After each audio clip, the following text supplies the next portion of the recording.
Now that Moses had contracted an unknown disease to a village, I actually crossed over, that is from page 59. I actually crossed over the river Lelekwe to the other regent, met Machacha, who was our local herbalist. As early as 6 in the morning, he woke up and listened to my pleas. We must find some cures before my friend succumbs. Machacha was our renowned herbalist in our village. He always walked along River the lake collecting his herbs and administered to all sorts of maladies.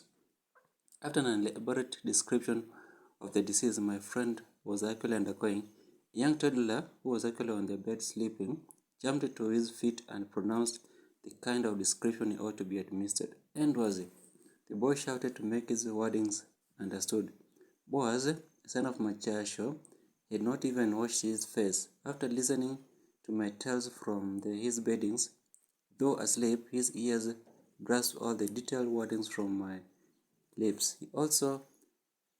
He had also been walking along his father, Machacha, collecting raw stems, roots, and leaves that provided juice to encounter diseases in our village. In fact, he had grown an expert and about to outweigh his father, who was aging. He carried the jerrycan full of boiled herbs. You see, these white men are clever. They observe something and name it after themselves. You see, Dad, the day we went to collect some herbs from the lake in the Sango, now that the white men changed the name and called it Lake Victoria, that's when I saw and observed this kind of disease. There was a woman crouching on her knees, pus oozing through her openings. She asked me to collect something by the lake and administer to her.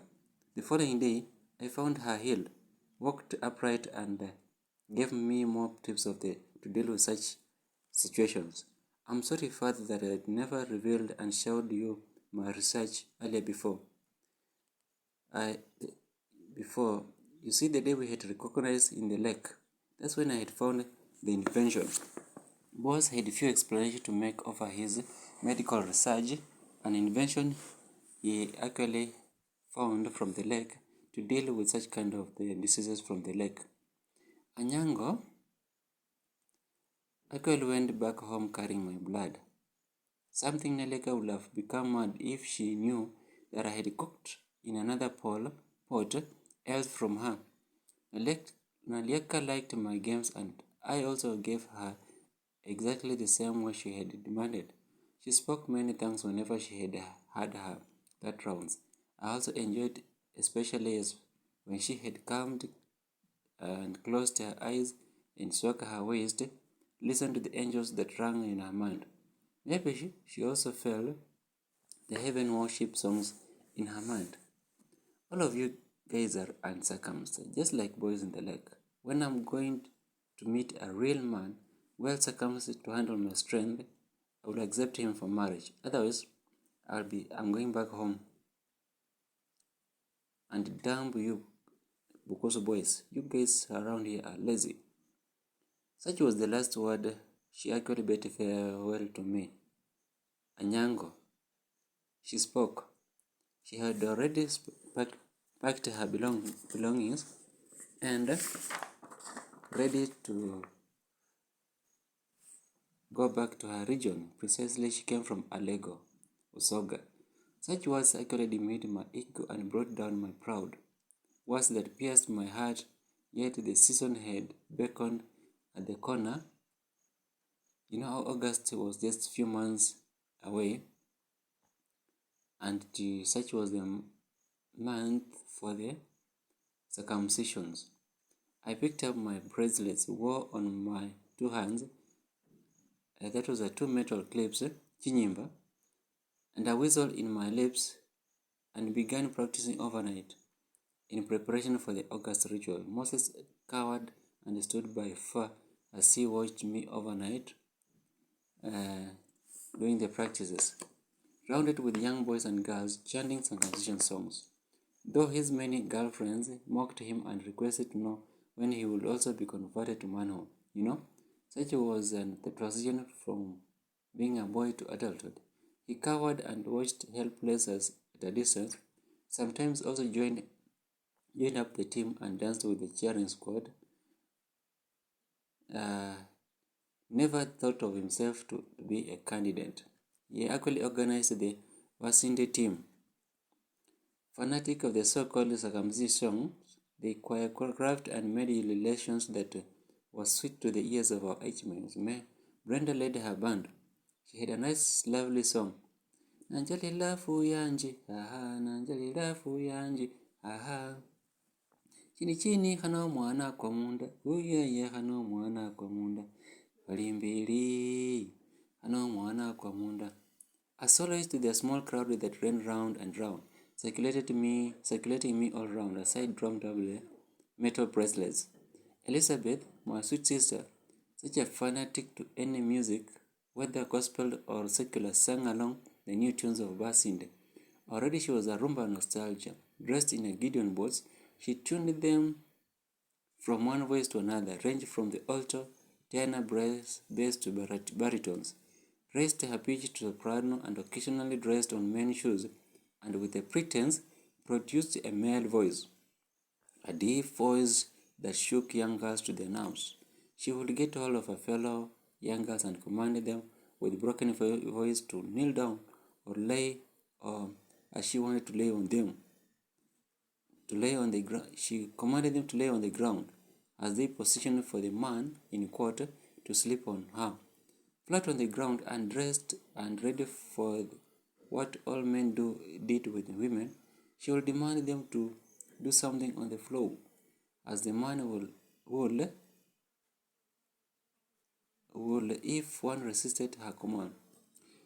With absolute pretense that she was a man, she would ask them undress and lay flat on the ground, for her, in quote him, to lay on her and do what boys always do. Sometimes massage their breasts and recommend for ripe and mature ones. Ladies would rage at her voice. One of them had already pulled off her bottoms and lied on the ground, prepared for the so-called man to lie on her. Only but Elizabeth broke into laughter.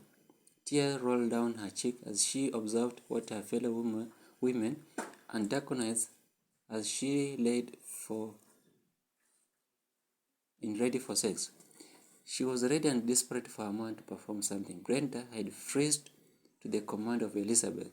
She laid on the floor, on the bushy floor, bottoms down, and waited impatiently for Brenda for sex. Elizabeth actually gave way for Moses, who came over and performed. We practiced for days, overnight. As news spread across our relatives and maternal uncles, we prepared them to come over for the details, especially that my maternal uncle had to slaughter a bull, smear the fresh cow dung feces on my face, slap me as hard as he could, and demanded to know if I was prepared to become homicide adult. That will test my preparedness to test the rough world in adulthood.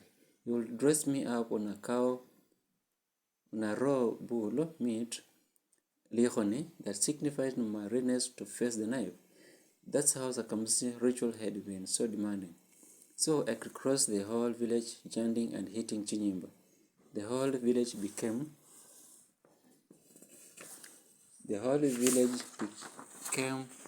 aware of the event soon to be observed. I went through Siombe village, all through to Tulukoi. There lived my auntie married to one prominent teacher named Mumanga. She welcomed us, her visitors, and immediately saw a cock slaughtered for her niece. We traversed and saw ourselves again to Bitobo village. Many of our Abasonge relations lived there.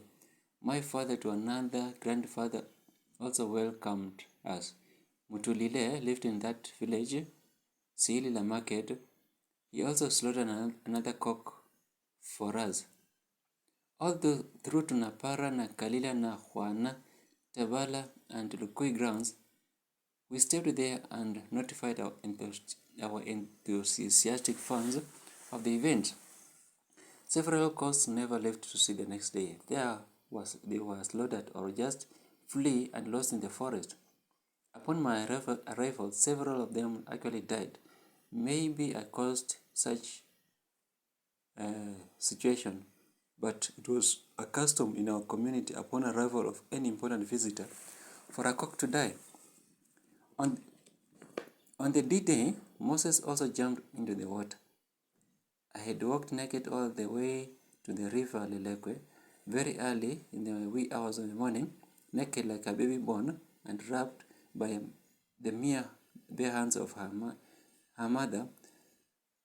I also walked naked to the river. That showed that you can no longer fear the craning eyes of the women looking at you, observing you. You will also never fear them at all, and also not to fear to watch their nakedness either. We were smeared white clay, no longer, that signified boys on the cross, that signified a boy on the cross. A boy was going to face life that particular morning.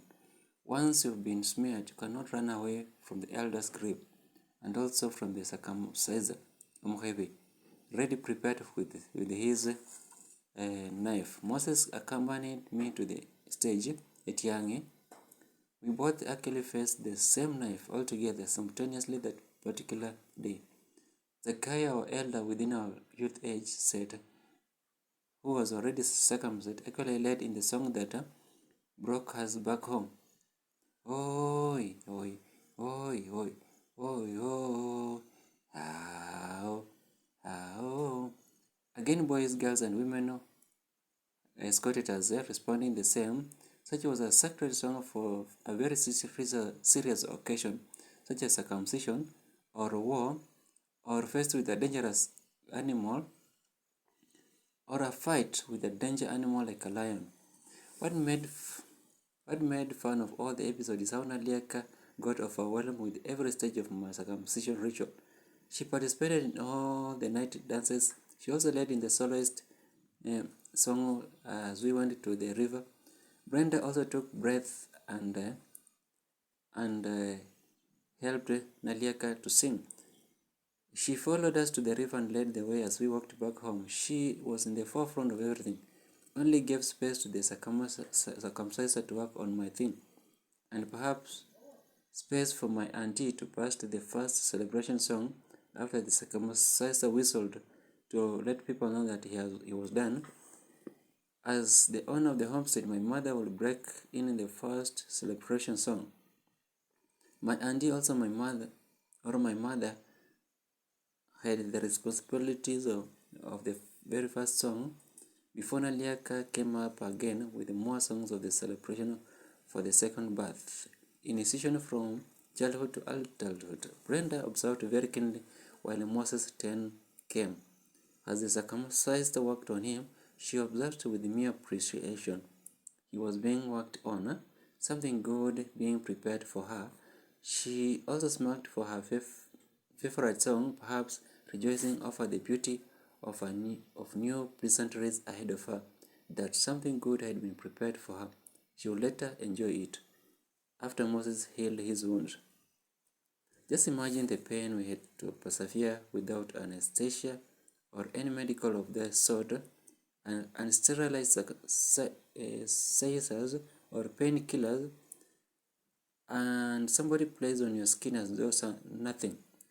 Violet was my sister, kept by, who was the sister to Moses, kept by her younger brother all time, protecting him and covering him up against evil-eyed people.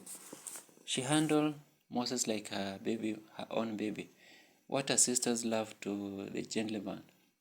Gohoi Nyanyili, who was my grandmother, occasionally moved around trying to snatch something from Etiangi. Etiangi is the ground where you stand to be circumcised. Perhaps to go and bewitch my friend Moses. Violet made her full protection of a God protecting a nation. So that was the evidence of our circumcision.